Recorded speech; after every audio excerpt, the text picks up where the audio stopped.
This is SSPTV News, brought to you by Samsung Productions and the Hazleton Standard Speaker.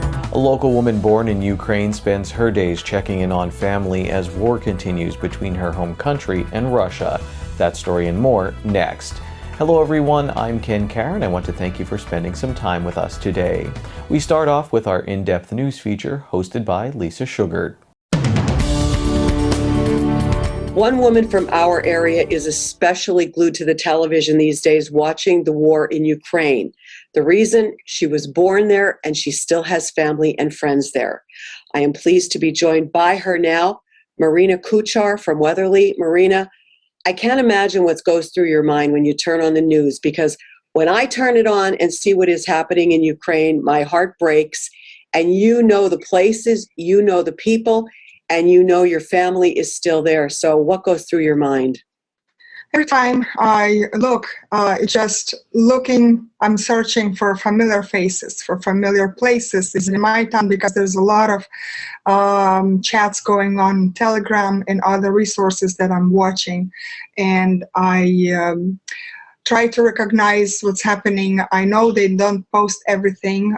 Every morning begins with checking my phone early in the morning and communicating, calling right away. I call my father, I call my mom, I call my best friend. It's every day. It puts toll on me. I'm tired, but I cannot take my hand off the pulse of Ukraine, because you can't just go for 3 days and not check your phone what's happening, because the situation is very difficult.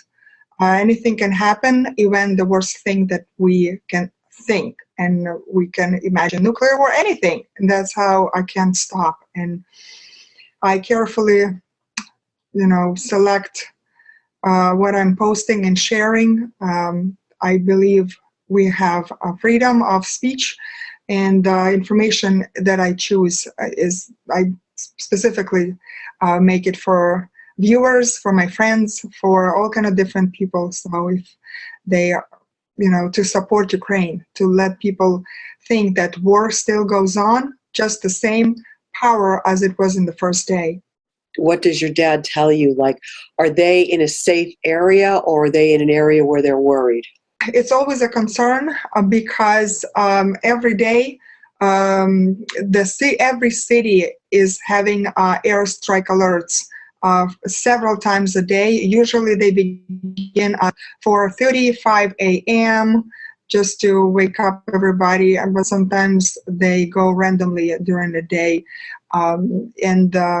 The systems, they detect the rockets flying, so they start doing the airstrikes, and people have sometimes from a couple minutes to could be 10 minutes till things fly. My father I don't think so. He wants me to feel to be desperate and to give me this. He was always positive. He believes in God and he prays to God. He cannot leave. He wants to stay in a place because usually seniors, they are very difficult to adopt in a different place. And that's the place where he grew up, where he worked, connections, his house, and everything helps him. My mom as well, she stays home. She can be moved to a basement or any shelter. She's ill, and she has an assistant with her. We have a sitter who's coming every day to be with her. But her city is not as bombed. It's not. They don't have any at this time, like the destructions. But Mykolaiv city is heavily bombed. What can we do to help? In our informational age, information is very powerful. And when we talk about Ukraine, when we share this on our social media or talk to everybody, and the most important, if you know anybody, if somebody knows, call those Ukrainians too, people who live here, give them support as well, because we sometimes feel very isolated in a bubble, but it gives us more strength. Also, there's a lot of donations that you can do. There's the websites, and on the social media, there's a lot of them. They're very good. If you just Google, there is many different, for different cities, available. Also, you can find local donation groups, different Ukrainian churches or Ukrainian communities. You can ask in Lehighton. We know the Ukrainian homestead.